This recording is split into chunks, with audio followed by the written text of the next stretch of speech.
Hey, what's going on, guys? It's History Obscured, and I'm back with another video. And today I'm going to be going over Flora Shaw. Alright, now what inspired me to go over this topic is to really clear the air on the name Nigeria and where it came from. Now, for myself, I am from Nigeria, Yoruba tribe to be precise. And I came up thinking that Nigeria was a name that was coined by the native inhabitants of that region. Alright, but when I got older and I started to read on a lot of history, started to learn more about, colonization and things of that nature, I came across the truth concerning the name Nigeria that had nothing to do with the native inhabitants of the land. Alright, it was actually this woman that was responsible for naming that region Nigeria. Alright, so I'm going to be touching on what led her to name that region Nigeria and, her involvement in the name being coined what is known as Nigeria today. Alright, now Flora Shaw, she was in support of the British colonization of Africa. Alright, and she was heavily in support of the British expansion in Africa. As you know, at one point in time, Britain were a mighty force, a mighty kingdom, alright, and they went on a colonization spree. Okay, but as you know, in Africa, especially in the western regions, they had their foot there. Alright, Nigeria was one of the most prominent nations that they conquered and colonized. Alright, but dealing with Nigeria, she had she played a part in the name Nigeria. Okay, and we're gonna go into that history. All right, so she was a British journalist. Okay, and she basically again was in support of the British expansion in Africa. All right, but in Nigeria, this is what we're talking about in regards to the video that we're speaking of. All right, now she actually coined the name Nigeria in 1897.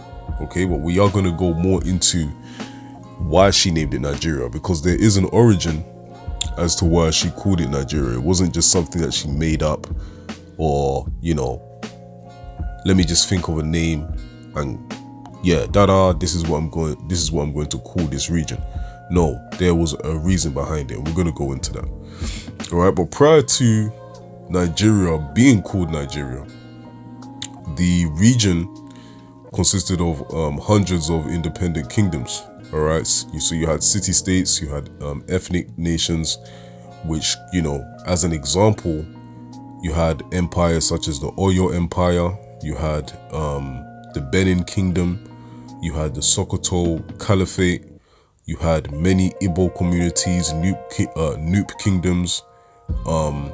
You just had a variety of different tribes within that landmass. You understand? And they had various communities, kingdoms that were split into city-states and regions. All right, so it wasn't necessarily called a certain name, okay, because again, it was split.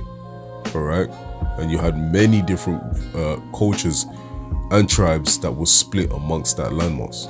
Okay, so again, with the history, I'll say the rich history that Nigeria has, these societies had distinct political systems, they had distinct languages, cultures, identities.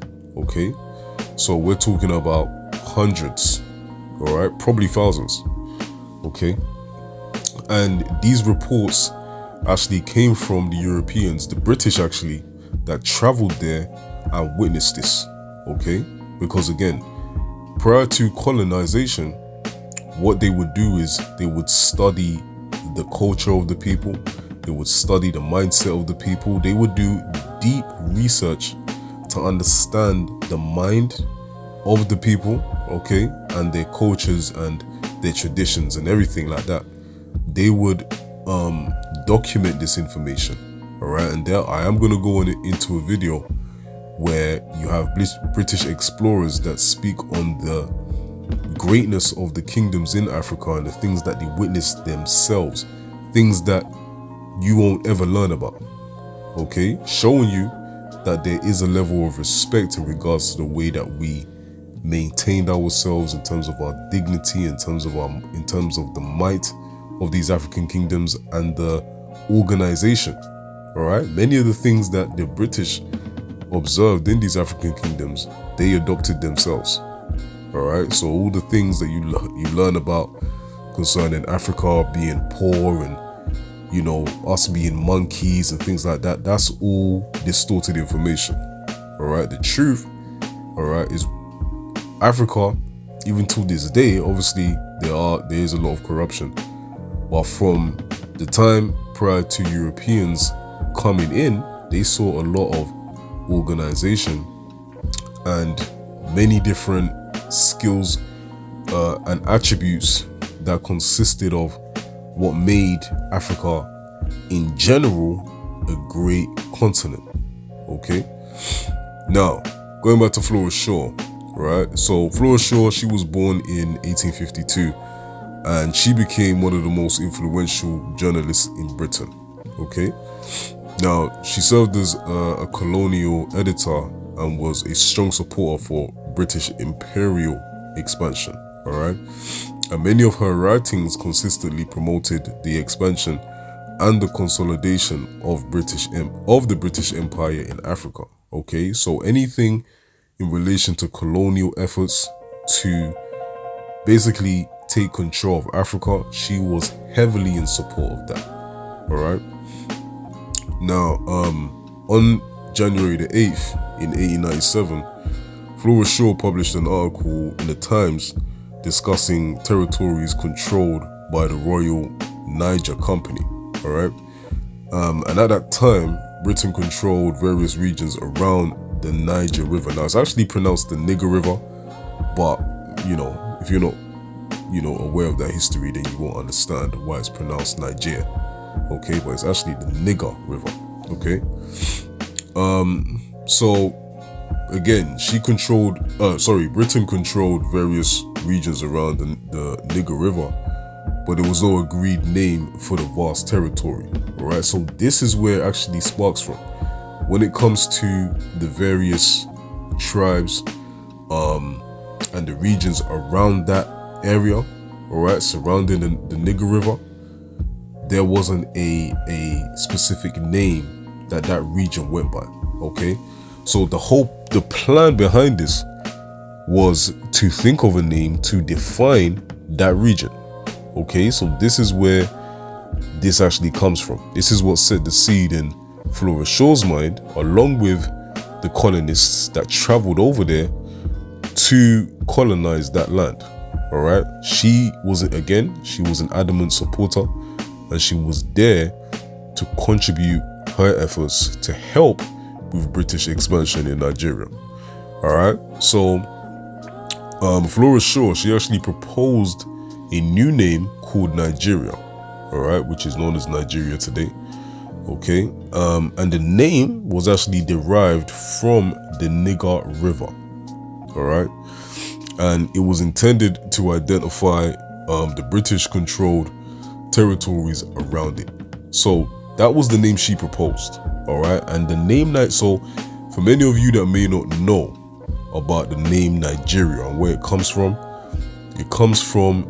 the Niger River. All right, but what she did is she just condensed it to become Nigeria. All right, but the origins come from the river, which is the Niger River that surrounds the whole region.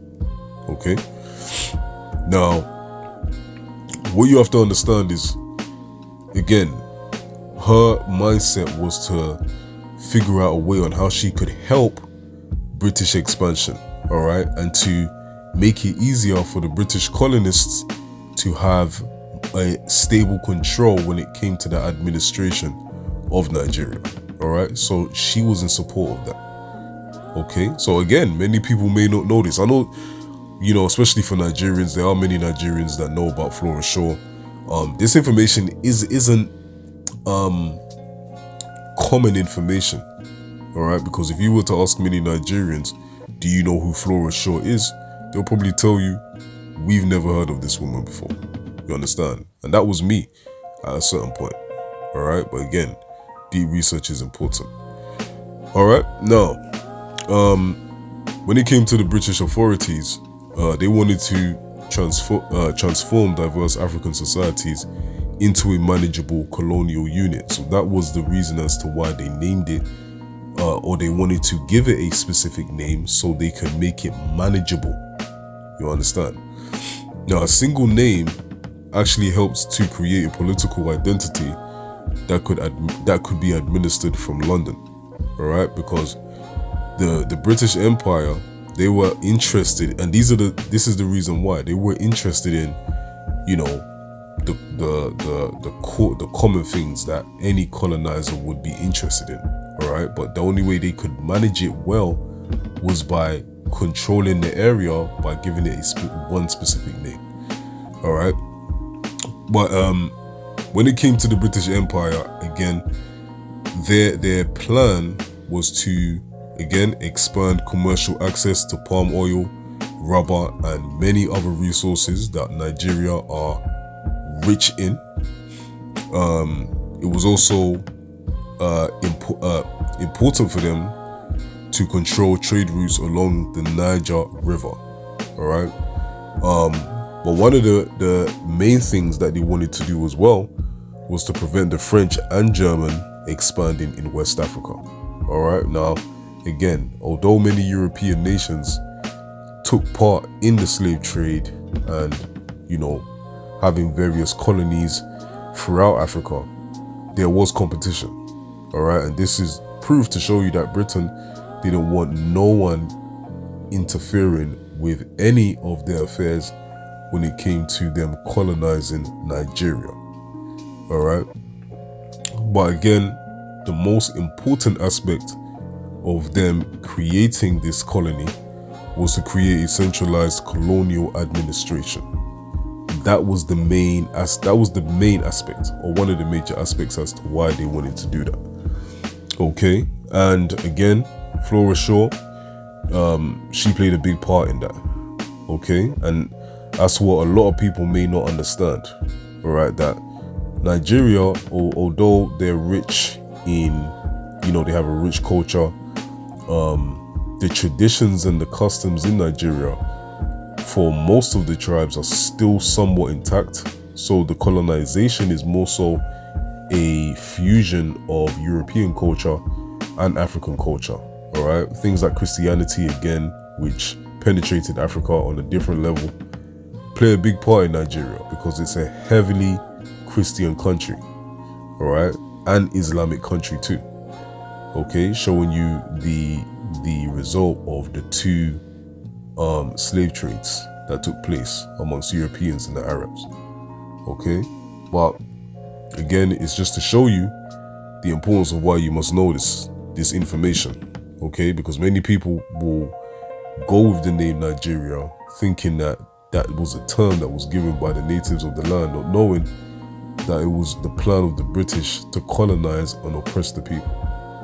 Okay, so that's basically it on that. Now, one thing I did want to say as well was Flora Shaw was actually born in Woolwich. Okay, that's her hometown. Now, if you actually go to Woolwich, that place is Nigeria Central. I don't know why that came to me, but every time I go to Woolwich, I lived in Woolwich for a while, and it's filled with Nigerians. I don't know if there's a connection or some history behind that, but it wasn't a coincidence to know that the lady that was born in Woolwich, okay, and named the country Nigeria, you're all right. The region that she was born in is filled with Nigerians. So I don't know. Again, there might be some history to that, but I'll look into that. But I just wanted to go into this information to show you the history behind these names that the colonizers have gave us. Again, there's many proud Nigerians that hold it down for their culture, for their nation, but at the same time, they don't understand that the name that they go by was named by an oppressor, if you want to call it that. okay? Because again, she was in support of British expansion in Africa, and it's not like she cared about the progress or the success of these African kingdoms, okay? She was for her people, which again, she's right she's in her right to have done that. But again, the truth is, it was all based on colonial objectives. All right, so that's it from me. I'm gonna leave it there. I hope you enjoyed the video. Again, subscribe to the channel. Make sure you lock in to the content, and yeah, respect. I'm gonna leave it there. It's History Obscured. I'm out. Peace, peace, and peace.